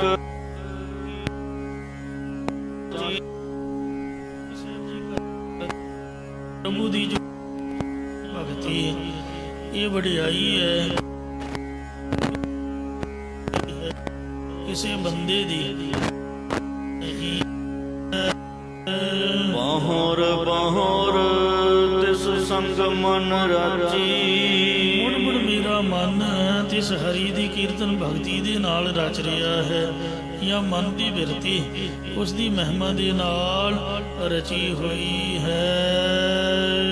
ਰਹਾਉ ਵਿਸ਼ਰਾਮ ਦੇ ਕਰ ਫਰਮਾਨ ਕਰਦੇ ਨੇ। ਅਚਿੰਤ ਹਮਾਰਾ ਭੋਜਨ ਪਾਓ, ਸਾਡੇ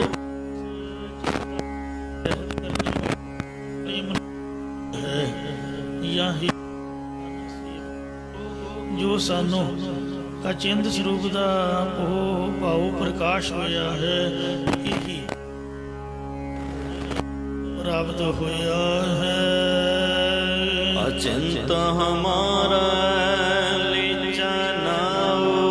ਸਾਡੇ ਪਾਸ ਚਿੰਤਾਵਾਂ ਤੋਂ ਰਹਿਤ ਪਰਮਾਤਮਾ ਦਾ ਨਾਮ ਲਿਆ ਜਾਂਦਾ ਹੈ। ਭਾਵ ਅਸੀਂ ਪਰਮਾਤਮਾ ਦਾ ਨਾਮ ਹੀ ਜਪਦੇ ਹਾਂ, ਜਾਂ ਅਸੀਂ ਪਰਮਾਤਮਾ ਦਾ ਨਾਮ ਲੈਣ ਕਰਕੇ ਚਿੰਤਾਵਾਂ ਤੋਂ ਰਹਿਤ ਹੋ ਗਏ ਹਾਂ। ਅਚਿੰਤ ਹਮਾਰਾ ਸ਼ਬਦ ਉਧਾਰ, ਚਿੰਤਾਵਾਂ ਤੋਂ ਰਹਿਤ ਕਰਨ ਵਾਲਾ ਪ੍ਰਭੂ ਸਾਡੇ ਤਾਈਂ ਗੁਰਾਂ ਦੇ ਉਪਦੇਸ਼ ਦੁਆਰਾ ਸਾਨੂੰ ਉਧਾਰਿਆ ਤਾਰਿਆ ਹੈ। ਅਚਿੰਤ ਹਮਾਰਾ ਭਰੇ ਭੰਡਾਰ, ਸਾਡੇ ਪਾਸ ਚਿੰਤਾਵਾਂ ਤੋਂ ਰਹਿਤ ਕਰਨ ਵਾਲੇ ਪ੍ਰਭੂ ਦੇ ਨਾਮ ਦੇ ਗੁਣਾਂ ਦੇ ਭੰਡਾਰ ਖਜ਼ਾਨੇ ਭਰੇ ਹੋਏ ਹਨ। ਅਚਿੰਤ ਹਮਾਰਾ ਕਾਰਜ ਪੂਰੇ। ਨੋਟ ਨਹੀਂ ਬਣਦਾ,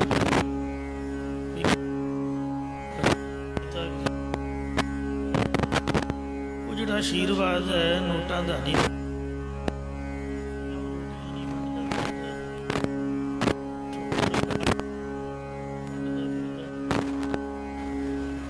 ਦੇਣ ਨੂੰ ਤਾਂ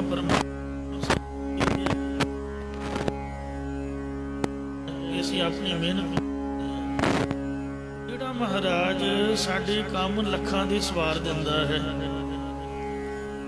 ਕੋਈ ਧੀ ਪੁੱਤ ਵਿਦਿਆ ਪੜ੍ਹ ਗਿਆ, ਲੱਖਾਂ ਰੁਪਈਏ ਰੱਬ ਨੇ ਦੇ ਦਿੱਤੇ। ਕਿਸੇ ਦੀ ਪੈਲੀ ਦਾ ਮੁੱਲ ਪਾਤਾ, ਉਹ ਬੰਦੇ ਨੇ ਥੋੜ੍ਹਾ ਪਾਇਆ, ਰੱਬ ਨੇ ਕਰੋੜਾਂ ਦੇ ਦਿੱਤਾ। ਕਿਸੇ ਨੂੰ ਘਰ ਦੇ ਦਿੱਤਾ, ਤੋ ਕਿਸੇ ਨੂੰ ਕੁਛ, ਕਿਸੇ ਨੂੰ ਕੁਛ। ਜਿਹੜਾ ਤਰ੍ਹਾਂ ਕੰਮ ਸਵਾਰ ਦਿੰਦਾ ਹੈ, ਸਸਤੇ ਦੇ ਵਿੱਚ, ਥੋੜ੍ਹੇ ਵਿੱਚ, ਤੇ ਲਾਭ ਜ਼ਿਆਦਾ ਕਰ ਦਿੰਦਾ। ਇਹੀ ਮਹਾਰਾਜ ਦੇ ਖਜ਼ਾਨੇ ਨੇ। ਤੋ ਇਸ ਤਰ੍ਹਾਂ ਥੋੜ੍ਹੇ ਤੋਂ ਬਹੁਤਾ ਬਣਾ ਦਿੰਦਾ ਹੈ। ਇਉਂ ਮਹਾਰਾਜ ਸਾਡੇ ਜਿਹੜੇ ਕੰਮ ਨੇ ਸਾਰੇ ਉਹੀ ਕਰ ਰਿਹਾ ਹੈ। ਗੁਰਦੁਆਰੇ ਦੇ ਕੰਮ ਤੁਰ ਦਰਗਾਹ ਵੱਲੋਂ ਹੁੰਦੇ ਨੇ। ਜੋ ਮੇਰੇ ਵਰਗਾ ਬਾਹਰੋਂ ਆ ਕੇ ਵੀ ਇੱਥੇ ਅਰਦਾਸ ਕਰੇ। ਇੱਥੋਂ ਦੇ ਲੋਕਾਂ ਦੀ ਗੱਲ ਮਸ਼ਹੂਰ ਹੈ ਵੀ ਇੱਥੋਂ ਦੇ ਬੰਦੇ ਦੀ ਘੱਟ ਸੁਣਦੇ ਨੇ, ਬਾਹਰਲੇ ਬੰਦੇ ਦੀ ਪਹਿਲ ਦੇ ਆਧਾਰ 'ਤੇ ਸੁਣਦੇ ਨੇ।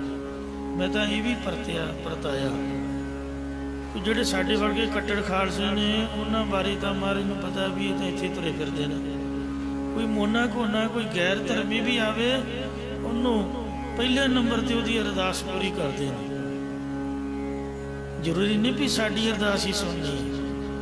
ਸੁਣੀ ਅਰਦਾਸ ਸੁਆਮੀ ਮੇਰਾ, ਸਰਬ ਕਲਾ ਬਣਾਈ, ਪ੍ਰਗਟ ਭਈ ਸਗਲੇ ਜੁਗੰਤਰ, ਗੁਰ ਨਾਨਕ ਕੀ ਵਡਿਆਈ। ਸੋ ਤੁਹਾਨੂੰ ਹਜ਼ਾਰਾਂ ਹੀ ਬੰਦੇ ਇਹੋ ਜਿਹੇ ਮਿਲਣਗੇ ਜਿਹੜੇ ਕਹਿਣਗੇ ਕਿ ਅੱਜ ਸਾਡਾ ਅਖੰਡ ਪਾਠ ਹੈ ਜੀ, ਭੋਗ ਪੈਣਾ ਜੀ, ਆਰੰਭ ਹੋਣਾ ਜੀ, ਸਾਡਾ ਮਹਾਰਾਜ ਨੇ ਆਹ ਕੰਮ ਸਵਾਰ ਦਿੱਤਾ।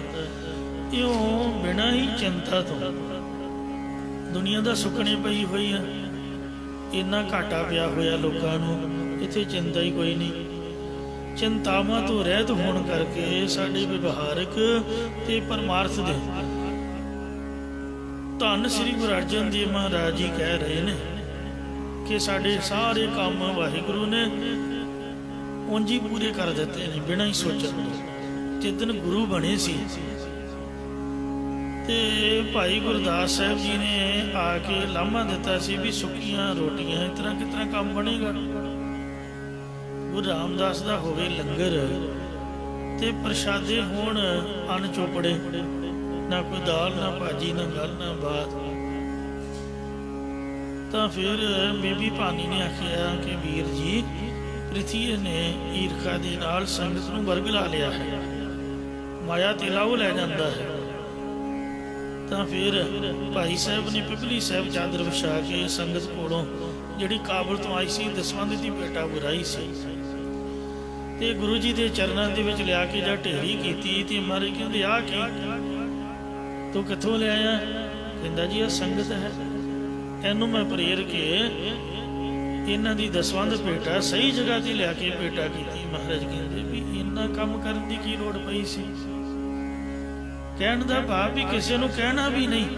ਕਾਹੇ ਰੇ ਮਨ ਚਿਤਵੈ ਉਦਮ, ਜਾ ਆਖਰ ਹਰ ਜੀਉ ਪਰਿਆ, ਸੈਲ ਪੱਥਰ ਮੈਂ ਜਾਂਦੇ ਉਪਾਏ, ਤਾਂ ਘਰ ਜਗਿਆ ਕੇ ਕਰ ਥਰਿਆ। ਭਾਈ ਸਾਹਿਬ ਜੀ, ਤੁਸੀਂ ਕਿਉਂ ਫਿਕਰ ਕਰਦੇ ਹੋ? ਪੱਥਰਾਂ 'ਚ ਜੀਵਾਂ ਨੂੰ ਵੀ ਵਾਹਿਗੁਰੂ ਦੇ ਰਿਹਾ। ਮਹਾਰਾਜ ਦੇ ਤਾਂ ਰਿਹਾ, ਪਰ ਸਾਡਾ ਵੀ ਕੋਈ ਸਿੱਖਾਂ ਦਾ ਫਰਜ਼ ਬਣ ਗਿਆ ਨਾ। ਕਹਿੰਦੇ ਖਬਰਦਾਰ ਜੇ ਕਿਸੇ ਕੋਲ ਪੈਸਾ ਮੰਗਿਆ, ਮੰਗਣਾ ਤਾਂ ਸੱਚ ਇੱਕ, ਜਿਸ ਤੁਸ ਦੇਵੈ ਆਪ, ਰੱਬ ਕੋਲੋਂ ਵਾਹਿਗੁਰੂ ਨਾਮ ਮੰਗਣਾ। ਮਹਾਰਾਜ ਅਜੇ ਸਰੋਵਰ ਪੱਕਾ ਕਰਨਾ, ਦਰਬਾਰ ਸਾਹਿਬ ਬਣਾਉਣਾ, ਤੁਹਾਨੂੰ ਗੁਰੂ ਸਾਹਿਬਾਂ ਨੇ ਆਗਿਆ ਕੀਤੀ। ਪੈਸਾ ਜੇ ਨਵਾਂ ਪੈਸਾ ਵੀ ਕੋਲ ਨਹੀਂ ਹੈ, ਕਿਵੇਂ ਕੰਮ ਹੋਏਗਾ? ਇੰਨੀਆਂ ਵੱਡੀਆਂ ਸੇਵਾਵਾਂ। ਮਹਾਰਾਜ ਕਹਿੰਦੇ ਵੀ ਤਾਂ ਰੱਬ ਨੂੰ ਫਿਕਰ ਹੈ, ਤੂੰ ਕਿਉਂ ਫਿਕਰ ਕਰਦਾ ਭਾਈ ਸਾਹਿਬ? ਪਰ ਫਿਰ ਵੀ ਭਾਈ ਸਾਹਿਬ, ਭਾਈ ਗੁਰਦਾਸ ਸਾਹਿਬ ਨੇ ਸਿੱਖੀ ਦਾ ਬੇਅੰਤ ਪ੍ਰਚਾਰ ਕੀਤਾ, ਸੰਗਤਾਂ ਨੂੰ ਪ੍ਰੇਰ ਕੇ ਗੁਰੂ ਘਰ ਲਿਆਉਂਦੇ ਰਹੇ। ਸੋ ਸਤਿਗੁਰੂ ਖੁਦ ਰੱਬ ਦਾ ਰੂਪ ਸੀਗੇ। ਤੇ ਵੇਖੋ ਕਿੰਨੀ ਗਰੀਬੀ ਦੇ ਵਿੱਚ ਮਹਾਰਾਜ ਦਾ ਨਾਮ ਗੁਰੂ ਘਰ ਦੀ ਸੇਵਾ ਪ੍ਰਾਰੰਭ ਕੀਤੀ। ਤੇ ਸੰਤਾਂ ਕੇ ਕਾਰਜ ਆਪ ਖਲੋਇਆ, ਹਰ ਕੰਮ ਕਰਾਵਣ ਆਇਆ ਰਾਮ। ਧਰਤ ਸੁਹਾਵੀ ਤਾਲ ਸੁਹਾਵਾ, ਵਿੱਚ ਅੰਮ੍ਰਿਤ ਜਲ ਛਾਇਆ ਰਾਮ। ਸਭ ਕੁਛ ਮਹਾਰਾਜ ਜੀ ਨੇ ਸਿੱਧ ਕੀਤਾ। ਇਹ ਸਤਿਗੁਰੂ ਅਰਜਨ ਦੇਵ ਜੀ ਦਾ ਆਪ ਵਰਤਾਇਆ ਹੋਇਆ ਬਚਨ ਹੈ ਕਿ ਸਾਡੇ ਜਿਹੜੇ ਕਾਰਜ ਨੇ, ਸਰੋਵਰ ਵੀ ਪੱਕਾ ਕਰਾਤਾ, ਹਰਿਮੰਦਰ ਸਾਹਿਬ ਵੀ ਬਣਾਤਾ, ਸ੍ਰੀ ਗੁਰੂ ਗ੍ਰੰਥ ਸਾਹਿਬ ਜੀ ਦਾ ਪਾਵਨ ਸਰੂਪ ਤਿਆਰ ਕਰਨਾ, ਪੋਥੀਆਂ ਨਹੀਂ ਸੀ ਮਿਲਦੀਆਂ, ਬਾਬਾ ਮੋਹਣ ਸਮਾਧੀ ਨਹੀਂ ਸੀ ਖੋਲ੍ਹਦਾ, ਉਹ ਵੀ ਪੋਥੀਆਂ ਸਾਹਿਬ ਸਾਡੇ ਪਾਸ ਪਹੁੰਚ ਗਈਆਂ। ਸ੍ਰੀ ਗੁਰੂ ਗ੍ਰੰਥ ਸਾਹਿਬ ਜੀ ਦਾ ਪਾਵਨ ਸਰੂਪ ਵੀ ਤਿਆਰ ਹੋ ਗਿਆ। ਇਹ ਸਾਰੇ ਕੰਮ ਸਾਹਿਬਜ਼ਾਦਾ ਜੀ ਦੇ ਦਰਸ਼ਨ ਨਹੀਂ ਸੀ ਹੁੰਦੇ, ਵਾਹਿਗੁਰੂ ਵੱਲੋਂ ਭੇਜੇ ਹੋਏ ਸਾਹਿਬਜ਼ਾਦੇ ਵੀ ਪ੍ਰਗਟ ਹੋ ਗਏ। ਸਾਰੇ ਕੰਮ ਸਾਡੇ ਸੰਪੂਰਨ ਹੋ ਗਏ ਹਨ। ਅਚਿੰਤ ਹਮਾਰਾ ਲੱਥੇ ਵਸੂਰੇ, ਸਾਡੇ ਚਿੰਤਾਵਾਂ ਤੋਂ ਰਹਿਤ ਹੋਣ ਕਰਕੇ ਸਾਰੇ ਝੋਰੇ ਵੀ ਲੈ ਗਏ ਨੇ। ਵੇ ਵਿਸ਼ੇਸ਼ ਕਰਕੇ ਅਗਿਆਨ ਆਦਿਕ ਸੂਰੇ ਸੂਲ ਦੁੱਖ ਆਦਿਕ ਵੀ ਲੈ ਗਏ ਹਨ। ਇਹ ਜਿਹੜਾ ਸਾਡਾ ਕੰਮ ਹੈ, ਇਹ ਕਰਨ ਲੱਗਿਆ ਨਹੀਂ ਬੰਦੇ ਨੂੰ ਇੰਨਾ ਸਵਾਦ ਆਉਂਦਾ, ਆਨੰਦ ਆਉਂਦਾ। ਪਹਿਲ ਤਾਂ ਸਿਲ ਜੋਗ ਅਲੋਣੀ ਚੱਟੀ ਹੈ, ਇੱਥੇ ਬਹਿਣਾ ਹੀ ਔਖਾ, ਬਾਕੀ ਗੱਲ ਤਾਂ ਬਾਤ ਦੀ ਹੈ। ਚੌਂਕੜਾ ਮਾਰ ਕੇ ਬੈਠਣਾ ਹੀ ਔਖਾ, ਫਿਰ ਆਪ ਦਾ ਕੰਮ ਛੱਡਣਾ। ਇਹ ਫਿੱਕਾ ਫਿੱਕਾ ਜਿਹਾ ਬੇਰਸਾ ਜਿਹਾ ਕੰਮ ਜਾਪਦਾ ਵੀ ਕੱਖ ਨਹੀਂ ਹੈ, ਪਰ ਜਦੋਂ ਮਹਾਰਾਜ ਦਿੰਦਾ, ਕਹਿੰਦੇ ਵੀ ਸ਼ਫਰ ਫਾੜ ਕੇ ਦਿੰਦਾ, ਫਿਰ ਬੰਦੇ ਕੋ ਸਾਂਭਿਆ ਵੀ ਨਹੀਂ ਜਾਂਦਾ। ਇੰਨੀ ਦਾਤ ਬਖਸ਼ਿਸ਼ ਕਰਦਾ, ਪਰ ਹੈ ਉਹਦੇ ਹੱਥ, ਉਹਨੇ ਕਦੋਂ ਦੇਣੀ ਹੈ, ਕਿਵੇਂ ਦੇਣੀ ਹੈ, ਇਹ ਹੁਣ ਉਹਨੂੰ ਪਤਾ ਹੈ। ਸਾਡਾ ਤਾਂ ਕੰਮ ਹੈ, ਕਹਿੰਦੇ ਨਾ ਵੀ ਲਗੇ ਰਹੋ, ਔਖੇ ਸੌਖੇ ਹੋ ਕੇ ਕਿਤੇ ਨਾ ਕਿਤੇ ਰੱਬ ਸੁਣੂਗਾ। ਦਾਤ ਹੈ ਦਾਤ ਰੱਖੀ ਹੱਥ ਆਪਣ, ਜਿਸ ਭਾਵੈ ਤਿਸ ਦੇਈ, ਨਾਨਕ ਨਾਮ ਰਤੇ ਸੁਖ ਪਾਇਆ, ਦਰਗਹਿ ਜਾਪੈ ਸਈ। ਜਦੋਂ ਬਾਬਾ ਹਨੂਮਾਨ ਸਿੰਘ ਸਾਹਿਬ ਨੇ ਸ਼ਹੀਦੀ ਪਾਈ ਤੇ ਉਦੋਂ ਵੇਖੋ ਕੀ ਮਾਹੌਲ ਸੀ ਇਸ ਜਗ੍ਹਾ ਦਾ, ਤੇ ਅੱਜ ਤੁਹਾਡੇ ਸਾਹਮਣੇ ਹੈ। ਇਹ ਸਮੇਂ ਸਮੇਂ ਦੀ ਬਾਤ ਹੈ, ਕਮਾਈ ਕਰਨੀ ਨਾ ਔਖੀ ਹੈ। ਸਿਰ ਦੇ ਕੇ ਪੂਰਾ ਸਵਾਲ ਕਰੀਏ ਤੇ ਘਰ ਆਈ ਸਵਾਲੀ ਨੂੰ ਮੋੜੀਏ ਨਾ। ਇੰਜ ਐਸਾ ਸਤਿਗੁਰੂ ਜੀ ਮਿਲਿਆ ਤੇ ਇਸ ਨੂੰ ਸਿਰ ਸੌਂਪੀਏ। ਸਿਰ ਦੇਣ ਤੱਕ ਸਿੰਘਾਂ ਨੇ ਮਸ਼ੱਕਤਾਂ ਕੀਤੀਆਂ ਅਤੇ ਕਾਲ ਕਮਾਈ ਕੀਤੀ, ਵਾਹਿਗੁਰੂ ਜੀ ਨੂੰ ਪ੍ਰਸੰਨ ਕੀਤਾ। ਉਹਨਾਂ ਦੀ ਕਮਾਈ ਅਸੀਂ ਖਾ ਰਹੇ ਹਾਂ। ਸਾਡੇ ਬੱਚੇ ਜਿਹੜੇ ਨੇ, ਆਪਾਂ ਸੋਚਦੇ ਹਾਂ ਵੀ ਆਪਾਂ ਕਮਾਈ ਕਰਦੇ ਬੱਚਿਆਂ ਨੂੰ ਦਿੰਦੇ ਹਾਂ, ਆਪਾਂ ਵੀ ਤਾਂ ਮਾਂ ਪਿਓ ਦੀ ਬਜ਼ੁਰਗਾਂ ਦੀ ਖਾ ਰਹੇ ਹਾਂ। ਇੰਨੀ ਇਨਸਾਨ ਮਿਹਨਤ ਕਰ ਹੀ ਨਹੀਂ ਸਕਦਾ ਕਿ ਆਪਣਾ ਸਭ ਕੁਝ ਬਣਾ ਜਾਏ। ਤਾਂ ਇਸ ਵਾਸਤੇ ਇਹ ਵਾਹਿਗੁਰੂ ਦੀ ਕਿਰਪਾ ਹੈ। ਉਹਨੇ ਕਦੋਂ ਕਰਨੀ, ਕਿਹਦੇ ਤੇ ਕਰਨੀ ਹੈ, ਇਹਦੇ ਬਾਰੇ ਆਪਾਂ ਕੁਝ ਨਹੀਂ ਕਹਿ ਸਕਦੇ। ਵਿਸ਼ੇਸ਼ ਕਰਕੇ ਚਿੰਤਾਵਾਂ ਤੋਂ ਰਹਿਤ ਹੋਣ ਦੇ ਨਾਲ ਸਾਡੇ ਝੋਰੇ ਵੀ ਲੈ ਗਏ ਨੇ, ਅਗਿਆਨ ਆਦਿਕ ਸੂਲ ਦੁੱਖ ਆਦਿਕ ਵੀ ਲੈ ਗਏ ਹਨ, ਅਤੇ ਸਾਡੇ ਕਾਰਜ ਵੀ ਮਹਾਰਾਜ ਨੇ ਪੂਰੇ ਕਰ ਦਿੱਤੇ ਹਨ। ਅਚਿੰਤ ਹਮਾਰਾ ਪੈਰੀ ਮੀਤਾ, ਕਿਸੇ ਨੂੰ ਕੁਝ ਕਹਿਣ ਦੀ ਲੋੜ ਨਹੀਂ। ਮੈਂ ਪ੍ਰਤਿਆਈ ਹੋਈ ਗੱਲ ਹੈ, ਬੰਦਾ ਤੁਹਾਨੂੰ ਕੋਈ ਦੁਖੀ ਕਰ ਰਿਹਾ ਨਾ, ਪਰੇਸ਼ਾਨ ਕਰ ਰਿਹਾ, ਉਹਦੇ ਨਾਲ ਲੜੋ ਨਾ, ਝਗੜੋ ਨਾ। ਕੋਈ ਹਥਿਆਰ ਦੀ ਲੋੜ ਨਹੀਂ, ਕੋਈ ਪਿਸਤੌਲ ਗਨ ਚਲਾਉਣ ਦੀ ਕੋਈ ਲੋੜ ਨਹੀਂ। ਉਹਦੇ ਤੇ ਚੌਪਈ ਸਾਹਿਬ ਦਾ ਮੰਤਰ ਮਾਰੀ ਜਾਓ ਬਸ। ਆ ਜਿਹੜੇ ਜਾਦੂ ਟੂਣਿਆਂ ਵਾਲੇ ਕਾਲੇ ਲੰਬਾੜੇ ਹੁੰਦੇ ਨੇ, ਉਹ ਤਾਂ ਮੰਤਰ ਦਿੰਦੇ ਨੇ, ਜਾਦੂ ਦਿੰਦੇ ਨੇ ਕਿ ਬੰਦੇ ਦਾ ਨੁਕਸਾਨ ਹੋ ਜਾਏ, ਉਹ ਮਰ ਜਾਏ। ਆਪਾਂ ਨਹੀਂ ਇਸ ਤਰ੍ਹਾਂ ਕਹਿਣਾ। ਮੂਲ ਮੰਤਰ ਪੜੋ, ਕੁਛ ਵੀ ਨਾ ਕਰੋ। ਜੋ ਤੁਹਾਡਾ ਡੇਲੀ ਦਾ ਨਿਤਨੇਮ ਹੈ, 5 ਬਾਣੀਆਂ ਹੀ ਨੇ ਭਾਵੇਂ, ਕੁਛ ਵੀ ਹੈ, ਉਹ ਪੜ੍ਹ ਕੇ ਅਰਦਾਸ ਕਰੋ ਕਿ ਇਹ ਸੱਚੇ ਪਾਤਸ਼ਾਹ, ਸਾਡਾ ਖੁਦ ਆਪ ਦਾ ਮਨ ਪਰੇਸ਼ਾਨ ਹੈ। ਕਿਉਂ ਪਰੇਸ਼ਾਨ? ਕਿਉਂਕਿ ਪਰੇਸ਼ਾਨੀ ਕਿਸੇ ਨੇ ਪਾਈ ਹੋਈ ਹੈ ਤੇ ਤੂੰ ਉਹਨੂੰ ਸਮਰਥ ਬਖਸ਼, ਉਹਦਾ ਵੀ ਭਲਾ ਕਰ, ਮੇਰੇ ਮਨ ਨੂੰ ਵੀ ਸ਼ਾਂਤੀ ਦੇ। ਤੇ ਸਵਾਲ ਹੀ ਪੈਦਾ ਨਹੀਂ ਹੁੰਦਾ ਕਿ ਤੁਹਾਡਾ ਮਨ ਪਰੇਸ਼ਾਨ ਹੋ ਜਾਏ। ਮਹਾਰਾਜ ਵਿਪਤਾ ਤਾਂ ਲਿਆਊਗਾ, ਕਰਮਾਂ ਦਾ ਤਾਂ ਚੱਲਣਾ ਹੀ ਪੈਂਦਾ। ਤੇ ਪਰ ਉਹ ਜਿਸ ਤਰ੍ਹਾਂ ਬੰਬ ਗੋਲੀਆਂ ਛੱਪੜ 'ਚ ਡੇਕੇ, ਕਿਸੇ ਮਿੱਟੀ 'ਚ ਡੇਕੇ ਤੇ ਖਤਮ ਹੋ ਜਾਂਦੀਆਂ, ਇਸ ਤਰ੍ਹਾਂ ਦੁੱਖ ਆਊਗਾ ਜ਼ਰੂਰ, ਬੰਬ ਗੋਲੀਆਂ ਚੱਲਣਗੇ ਜ਼ਰੂਰ, ਪਰ ਉਹ ਤੁਹਾਡੇ ਤੇ ਡਿੱਗਣ ਦੀ ਬਜਾਏ ਮਿੱਟੀ 'ਚ ਡੇਕੇ, ਛੱਪੜ 'ਚ ਡੇਕੇ, ਭੂਤ ਪ੍ਰੇਤ ਅੱਖਾਂ ਕੱਢਣਗੇ ਸਹੀ, ਤੇ ਪਰ ਉਹਨਾਂ ਦਾ ਅਸਰ ਨਹੀਂ ਤੁਹਾਡੇ ਤੇ ਹੋਏਗਾ। ਇਸ ਵਾਸਤੇ ਜੇ ਕੋਈ ਬੁਰਾ ਕਰਮ ਕਰਦਾ ਵੀ ਹੈ ਤੇ ਤੁਹਾਨੂੰ ਪਤਾ ਚੱਲ ਵੀ ਜਾਂਦਾ, ਤੂੰ ਆਪ ਦਾ ਨਿਤਨੇਮ ਕਰੋ ਤੇ ਮਹਾਰਾਜ ਦੇ ਚਰਨਾਂ 'ਚ ਅਰਦਾਸ ਕਰੋ ਕਿ ਸੱਚੇ ਪਾਤਸ਼ਾਹ ਫਲਾਣਾ ਸਾਡੇ ਨਾਲ ਵੈਰ ਕਰ ਰਿਹਾ ਹੈ।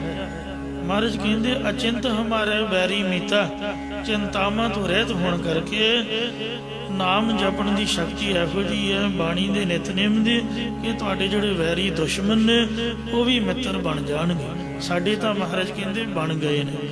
ਕਹਿਣ ਦਾ ਭਾਵ ਇਹ ਹੈ ਕਿ ਜਦ ਕੋਈ ਬੋਲਦਾ ਜਾਂ ਵੈਰ ਕਰਦਾ ਤੁਸੀਂ ਨਾ ਕਰੋ, ਅਗਲੇ ਨੂੰ ਆਪੇ ਸ਼ਰਮ ਆਉਗੀ ਵੀ ਮੈਂ ਤਾਂ ਇੰਨਾ ਜ਼ੋਰ ਲਾ ਲਿਆ, ਇਹਦੇ ਤਾਂ ਅਸਰ ਹੀ ਕੋਈ ਨਹੀਂ, ਇਹ ਕੋਈ ਅੱਗੋਂ ਕਿਸੇ ਪ੍ਰਕਾਰ ਦਾ ਵੀ ਕੋਈ ਜਵਾਬ ਨਹੀਂ ਦੇ ਰਿਹਾ, ਤਾਂ ਫਿਰ ਆਪੇ ਹੀ ਹੰਬ ਕੇ ਹਟ ਜਾਊਗਾ, ਬੋਲ ਬਾਲ ਕੇ ਥੱਕ ਜਾਊਗਾ, ਕਿੰਨਾ ਕਿ ਕਿਸੇ ਜ਼ੋਰ ਹੁੰਦਾ।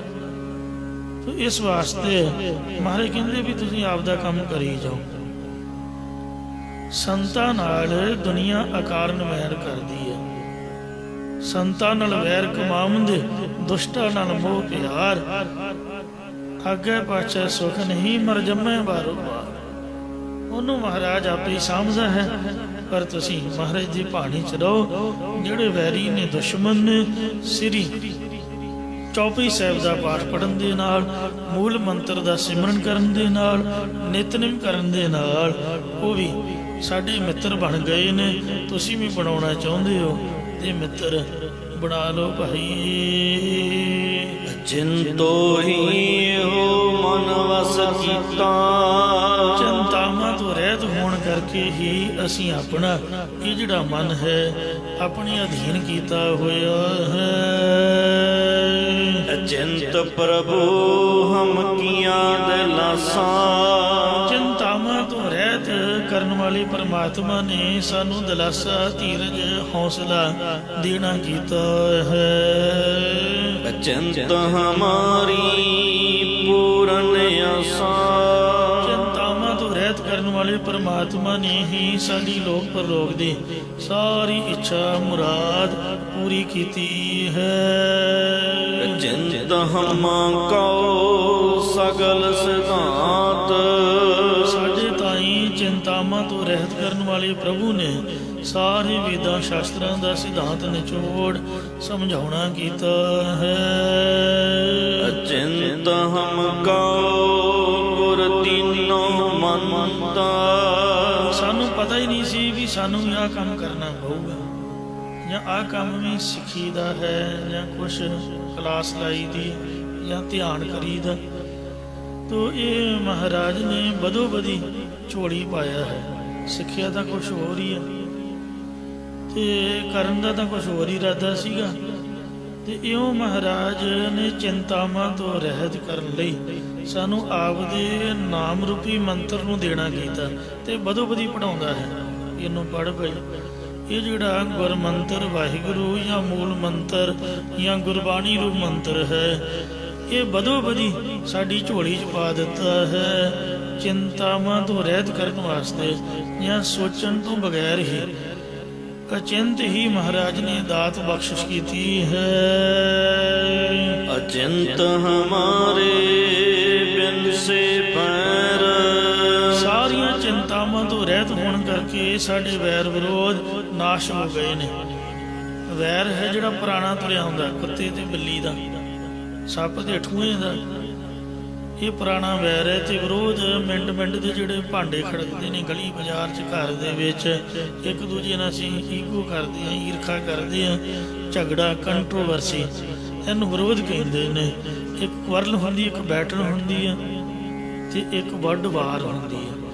ਵਾਰ ਹੁੰਦੀ ਹੈ ਭਾਂਬੜ ਮਚਣਾ, ਬੰਬ ਫਟਣੇ, ਪਰਮਾਣੂ ਦੇਸ਼ਾਂ ਦੀ ਵਾਰ। ਜਿਸ ਤਰ੍ਹਾਂ ਮਹਾਂਭਾਰਤ ਦਾ ਯੁੱਧ ਹੋਇਆ ਤੇ ਬੈਟਲ ਹੁੰਦੀ ਹੈ ਗਲੀ ਬਾਜ਼ਾਰ ਦੇ ਵਿੱਚ, ਮਹੱਲੇ ਦੇ ਵਿੱਚ, ਕਿਸੇ ਕੰਪਲੈਕਸ ਦੇ ਵਿੱਚ, ਬਹੁਤਿਆਂ ਦੇ ਵਿੱਚ, ਤੇ ਕੁਰਲ ਹੁੰਦੀ ਹੈ 2-4 ਜੀਆਂ 'ਚ, ਭਾਂਡੇ ਖੜਕਣੇ। ਤਾਂ ਇਉਂ ਸਾਰੀ ਕੁਰਲ ਬੈਟਲ ਤੇ ਵਾਰ ਜੋ ਕਲੇ ਕਲੇਸ਼ ਸੀਗੇ। ਮਹਾਨ ਕੋਸ਼ ਦੇ ਕਰਤਾ ਸਰਦਾਰ ਕਾਹਨ ਸਿੰਘ ਨਾਭਾ ਨੇ 5 ਕਲੇਸ਼ ਲਿਖੇ ਨੇ ਕਲਯੁਗ ਦੇ: ਅਵਿਦਿਆ, ਅਸਮਤਾ, ਅਭਿਨਵੇਸ਼, ਰਾਗ ਤੇ ਦੁਆਇ। ਤੋ ਇਉਂ ਕਲ ਨਾਮ ਕਲਪਨਾ ਦਾ ਵੀ ਹੈ, ਜਿਹੜਾ ਕਲਪਦੇ ਰਹਿਣਾ, ਹਮੇਸ਼ਾ ਸੜਦੇ ਰਹਿਣਾ, ਕੁੱਟਦੇ ਰਹਿਣਾ। ਤੋ ਕਿਸੇ ਨੂੰ ਮਾਰਤਾ, ਕਿਸੇ ਕੋਲ 2 ਖਾ ਲਈਆਂ, ਕਿਸੇ ਦੀ ਗੱਲ ਕਰ ਦਿੱਤੀ ਤੇ ਕਿਸੇ ਕੋਲ ਪੱਗ ਲਵਾ ਲਈ, ਫਿਰ ਕਹਿਣਾ ਮੇਰੀ ਪੱਗ ਲਾਈ। ਬੰਦੇ ਦੇ ਆਪ ਦੇ ਹੱਥ ਹੈ ਆਪ ਦੀ ਇੱਜ਼ਤ ਕਰਾਉਣੀ। ਬੋਲੋ ਘੱਟ, ਕਿਸੇ ਦੀ ਚੁਗਲੀ ਨਾ ਮਾਰੋ। ਤੋ ਇਸ ਵਾਸਤੇ ਇਹੋ ਜਿਹੇ ਜਿਹੜੇ ਕੰਮ ਹੁੰਦੇ ਨੇ ਇਹ ਪਰੇਸ਼ਾਨੀ ਦਾ ਕਾਰਨ ਹੁੰਦੇ ਹਨ। ਮਹਾਰਾਜ ਕਹਿੰਦੇ ਨੇ ਕਿ ਇਹ ਸਾਡੇ ਜਿਹੜੇ ਵੈਰ ਨੇ, ਅਗਿਆਨ ਦੇ, ਭਰਮਾਦਿਕ ਦੇ, ਕਲਪਨਾ, ਕਲੇਸ਼, ਵੈਰ ਵਿਰੋਧ, ਇਹ ਸਾਰੇ ਸਾਡੇ ਮਨ ਦੇ ਵਿੱਚੋਂ ਦੂਰ ਹੋ ਗਏ ਹਨ। ਅਚਿੰਤ ਹਮਾਰੇ ਮਿਟੇ ਅੰਧੇਰ, ਚਿੰਤਾਵਾਂ ਤੋਂ ਰਹਿਤ ਹੋਣ ਕਰਕੇ ਸਾਡੇ ਅੰਦਰੋਂ ਅਗਿਆਨ ਆਦਿਕ, ਭਰਮ ਆਦਿਕ ਦੇ ਹਨੇਰੇ ਵੀ ਮਿਟ ਗਏ ਨੇ। ਹਨੇਰਾ ਇੱਕ ਦੁੱਖ ਦਾ ਕਾਰਨ ਹੈ। ਲਾਈਟ ਜਗਦੀ ਹੋਵੇ ਤੇ ਬੜਾ ਚੰਗਾ ਲੱਗਦਾ, ਸੋਹਣਾ ਲੱਗਦਾ, ਸੋਹਣੀ ਹਵਾ ਆ ਰਹੀ ਹੈ, ਦਰਵਾਜ਼ਾ ਖੁੱਲ੍ਹਿਆ ਹੈ, ਉਹ ਕੁਦਰਤੀ ਫੀਲਿੰਗਸ ਅੱਛੀਆਂ ਹੁੰਦੀਆਂ ਨੇ। ਜੇ ਸਭ ਕੁਛ ਹੀ ਬੰਦ ਹੋਵੇ, ਬੰਦਾ ਹੋਵੇ ਭਾਵੇਂ ਕੁਛ ਵੀ ਨਾ, ਉਹ ਹੀ ਔਖਾ ਜਿਹਾ ਰਹਿੰਦਾ ਹੈ। ਤੋ ਕਹਿਣ ਤੋਂ ਮੁਰਾਦ ਜਿਹੜਾ ਸੂਰਜ ਹੈ ਇਹ ਖੁਸ਼ੀ ਦਾ ਜਨਾਇਕ ਹੈ। ਰਾਤ ਪੈ ਗਈ ਹੈ, ਚੰਗਾ ਭਲਾ ਬੰਦਾ ਡਰਨ ਲੱਗ ਪੈਂਦਾ, ਲਾਈਟ ਜਗਾ ਦਿਓ, ਡਰ ਖਤਮ ਹੋ ਜਾਂਦਾ। ਤੋ ਇਸ ਤਰ੍ਹਾਂ ਕਈ ਤਾਂ ਜਗਾ ਕੇ ਹੀ ਸੌਂਦੇ ਨੇ, ਕਹਿੰਦੇ ਸਾਨੂੰ ਡਰ ਲੱਗਦਾ। ਤੋ ਇਸ ਤਰ੍ਹਾਂ ਮਹਾਰਾਜ ਕਹਿੰਦੇ ਵੀ ਜਿਹੜਾ ਹਨੇਰਾ ਹੈ ਅਗਿਆਨ ਆਦਿਕ ਦਾ, ਭਰਮ ਆਦਿਕ ਦਾ, ਇਹ ਵੀ ਚਿੰਤਾਵਾਂ ਤੋਂ ਰਹਿਤ ਹੋਣ ਕਰਕੇ ਸਾਡੇ ਅੰਦਰੋਂ ਮਿਟ ਗਿਆ। ਕੋਟ ਸੂਰ ਨਾਨਕ ਪ੍ਰਗਾਸ, ਮਹਾਰਾਜ ਦਾ ਨਾਮ ਜਪਣ ਦੇ ਨਾਲ, ਨਾਮ ਜਪਤ ਕੋਟ ਸੂਰ ਉਜਾਰਾ, ਬਿਨਸੈ ਭਰਮ ਅੰਧੇਰਾ। ਅਚਿੰਤੋਂ ਹੀ ਮਨ ਕੀਰਤਨ ਮੀਠਾ, ਚਿੰਤਾਵਾਂ ਤੋਂ ਰਹਿਤ ਹੋਣ ਕਰਕੇ ਹੀ ਸਾਡੇ ਮਨ ਹਿਰਦੇ ਵਿੱਚ ਪ੍ਰਭੂ ਦਾ ਕੀਰਤਨ, ਜਸ ਮਿੱਠਾ ਪਿਆਰਾ ਲੱਗਾ ਹੈ। ਅਚਿੰਤੋ ਹੀ ਪ੍ਰਭ ਘਟ ਘਟ ਡੀਠਾ, ਚਿੰਤਾਵਾਂ ਤੋਂ ਰਹਿਤ ਹੋਣ ਕਰਕੇ ਹੀ ਅਸੀਂ ਪਰਮਾਤਮਾ ਨੂੰ ਸਾਰੇ ਸਰੀਰਾਂ ਵਿੱਚ ਵਿਆਪਕ ਵੇਖਿਆ ਹੈ। ਅਚਿੰਤ ਮਿਟਿਓ ਹੈ ਸਗਲੋ ਭਰਮਾ, ਚਿੰਤਾਵਾਂ ਤੋਂ ਰਹਿਤ ਹੋਣ ਕਰਕੇ ਸਾਡੇ ਅੰਦਰੋਂ ਸਾਰਾ ਭਰਮ ਮਿਟ ਗਿਆ ਹੈ।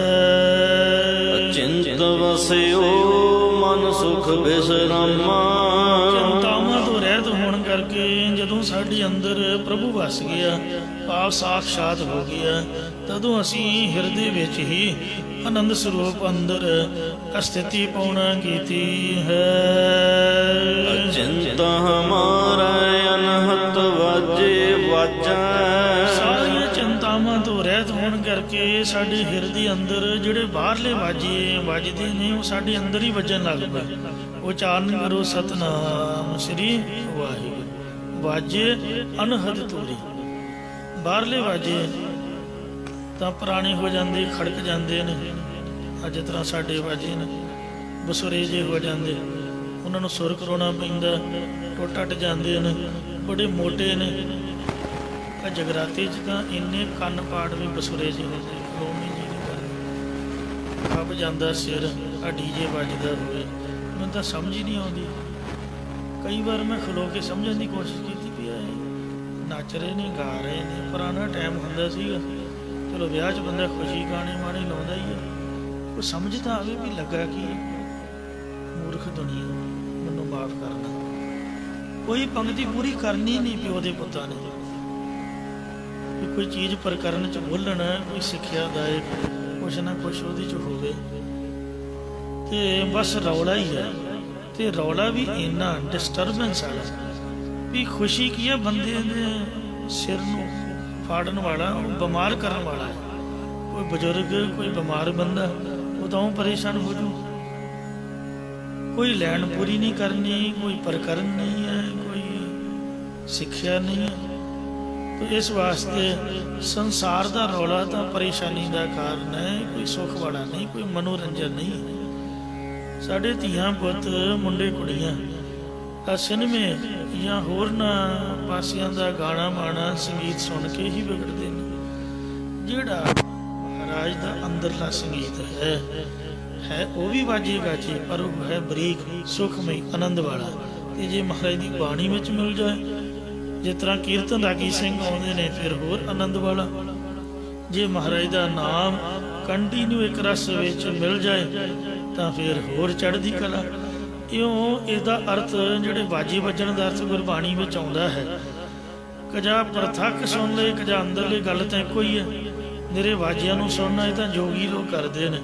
असीं अर्थ करते हुंदे हाँ कि नाम दे वाजे वजाए ने, जो वाहिगुरू वाहिगुरू वाहिगुरू का नाम एक रस अंदरों सुनना है, यही वाजे वजने हैं। ते बहुत आनंदमई एन शांतमई सुर वाली धुनी है। अज जिस तरह जिहड़े जगजीत सिंह जी ने गज़ल गायक, उन्होंने रिकॉर्डिंग वाहिगुरू वाहिगुरू की इकल्ले वाहिगुरू जी, और इन्नी मिठी ते प्यार वाली धुनी है। ये तो भी बरीक आवाज़ और बहुत आनंद वाली है, जिहदे अंदर महाराज ने ये वजाए ने, कहते उन्होंने आनंद बनिया है। ते चिंता तो रहत बिना सोचन तो वाजाए ने। चिंत हमारा गोबिंद गाजा। गोबिंद गाजे का अर्थ असीं करते हैं 10वां द्वार गुरशब्दी गोबिंद गजिया, वो हौमे का पड़दा पाड़दा है। चिंतावां तो रहत होने करके साडी हिंद दे अंदर प्रभु गज गया, प्रगट हो आया है। सो जो 10 इंद्रियां का प्रकाशक वाहिगुरू अंदर साक्षात ते नगारा जितना लाड़ा नचदा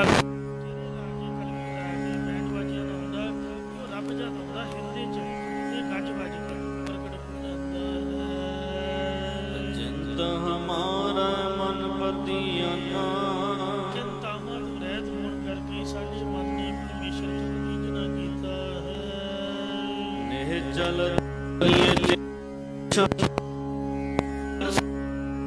प्रभु चिंता रहत होने करके ही पहचानना कीता है। जिंतो बजियो सगल रहत होने करके संपूर्ण ही ज्ञान उत्पन्न होया है। चारी हक हर हर टेका। कि साडे हाथ विच हरे परे करन वाले हरि परमात्मा की ओट चढ़ी है, भाव प्रभु की ओट मिली है, या हरे परे करन वाले प्रभु की टेक लैन करके ही ये अचिंत अवस्था साडे हाथ चढ़ी है। चिंत प्रभु तुर लिखिया लेखा।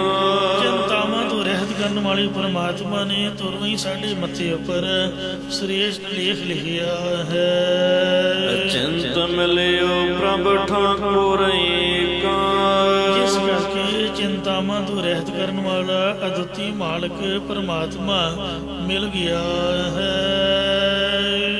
चिंत अचिंता सगली गाई। जिहड़ा गुरुद्वारा है ये क्यों बनाया है कि असी घर दियां चिंतावां तो इत्थे आके मुक्त हो जाइए। तुसीं पंड चिंता दी लियाओ, इत्थे सुट के बैठ जाओ, गुरु साहब तुहाडे ते कृपा करनगे। घट्टो घट्ट 5-10 मिनट घड़ी घंटा इन्ना क राहत मिलेगी। बाकी जिवें जिवें समा बदलदा मन टिकी जाऊगा ते सोची जाना, कल्ले बैठ के घर बैठे वेखी जाना छत वाल 4 सवेरे। तो इस तरीके दे नाल चिंता दे सहत होने दे नाल उम्र घटदी है। जे गुरु घर आके सेवा करांगे, महाराज का नाम जपांगे, कीर्तन सुनांगे, तो ये अवस्था प्राप्त होगी जो गुरु साहब जिक्र कर रहे हैं कि चिंतावां तो रहत स्वरूप को प्राप्त करके साड़ी तुर की बाणी आई, तन सभी चिंत मटाई, सारी चिंता सुर करी गई है। ਅਤੇ ਬੇਫਿਕਰੀ, ਇਹ ਦੁੰਦਵਾਦ ਦੀ ਨਿਵਰਤੀ ਹੋ ਗਈ ਹੈ। ਪ੍ਰਭ ਨਾਨਕ ਨਾਨਕ ਨਾਨਕ ਮਾਈ। ਮਹਾਰਾਜ ਕਥਨ ਕਰਦੇ ਕਿ ਸ੍ਰੀ ਗੁਰੂ ਰਾਮਦਾਸ ਜੀ ਤੇ ਗੁਰੂ ਨਾਨਕ ਦੇਵ ਜੀ ਦੀ ਕਿਰਪਾ ਸੀ ਉਸ ਹੋ ਗਏ ਹਾਂ। 3 ਵਾਰ ਨਾਨਕ ਦਾ ਅਰਥ ਗੁਰੂ ਸਾਹਿਬਾਨ ਦਾ ਜਣਾਇਕ ਹੈ। ਇੱਕ ਨਾਨਕ ਦਾ ਅਰਥ ਸ੍ਰੀ ਗੁਰੂ ਅਰਜਨ ਦੇਵ ਜੀ ਕਥਨ ਕਰਦੇ ਨੇ, ਦੂਜੇ ਨਾਨਕ ਦਾ ਅਰਥ ਗੁਰੂ ਰਾਮਦਾਸ ਜੀ ਤੇ ਤੀਜੇ ਸ੍ਰੀ ਗੁਰੂ ਨਾਨਕ ਦੇਵ ਸਾਹਿਬ ਦੀ ਕਿਰਪਾ ਹੋਈ ਹੈ। ਇਸੇ ਪ੍ਰਕਾਰ ਚਿੰਤ ਅਚਿੰਤਾ ਸਗਲੀ ਗਾਈ। ਅਚਿੰਤ ਪ੍ਰਭੂ ਨੂੰ ਪਾ ਕੇ ਸਾਡੀ ਸਾਰੀ ਚਿੰਤਾ ਚਲੀ ਗਈ ਹੈ। ਪ੍ਰਭ ਨਾਨਕ ਨਾਨਕ ਨਾਨਕ ਮਾਈ। ਨਾਨਕ ਸਤਿਗੁਰੂ ਜੀ ਕਥਨ ਕਰਦੇ ਨੇ, ਨਾਨਕ ਪ੍ਰਭੂ ਸ੍ਰੀ ਗੁਰੂ ਨਾਨਕ ਦੇਵ ਰੂਪ ਹੈ ਅਤੇ ਨਾਨਕ ਮਈ ਸ੍ਰੀ ਗੁਰੂ ਨਾਨਕ ਦੇਵ ਜੀ ਪ੍ਰਭੂ ਸਰੂਪ ਨੇ। ਇਉਂ ਅਸੀਂ ਏਕਤਾ ਪਾਉਣਾ ਕੀਤੀ ਹੈ, ਨਾ ਅਨਕ ਅਨੇਕਤਾ ਤੋਂ ਰਹਿਤ ਤੇ ਨਾ ਅਨਅਕ। ਪੁਰਖ ਰਹਿਤ ਦੁੱਖ ਪਾਵ, ਦੁੱਖਾਂ ਤੋਂ ਰਹਿਤ ਪੁਰਖ ਪਰਮਾਤਮਾ ਹੀ ਮੇਰਾ ਮਈ ਸਰੂਪ ਹੈ। ਅਨਕ ਰਹਿਤ ਪਰਮਾਤਮਾ ਜੋਈ, ਨਾਨਕ ਨਾਮ ਸਾ ਕਹਾਵੇ ਸੋਈ। ਅਨਕੰਗ ਨਾ ਬਿਦਤੇ ਜਸ ਮਨਸਾ ਸਾ ਨਾਨਕਾ। ਭੁੱਲਾਂ ਚੁੱਕਾ ਖਿਮਾ ਕਰੋ ਜੀ, ਅੱਗੇ ਤੋਂ ਸਮਤ ਬਖਸ਼ੋ। ਚਿੰਤ ਅਚਿੰਤਾ ਸਗਲੀ ਗਾਈ। ਪ੍ਰਭ ਨਾਨਕ ਨਾਨਕ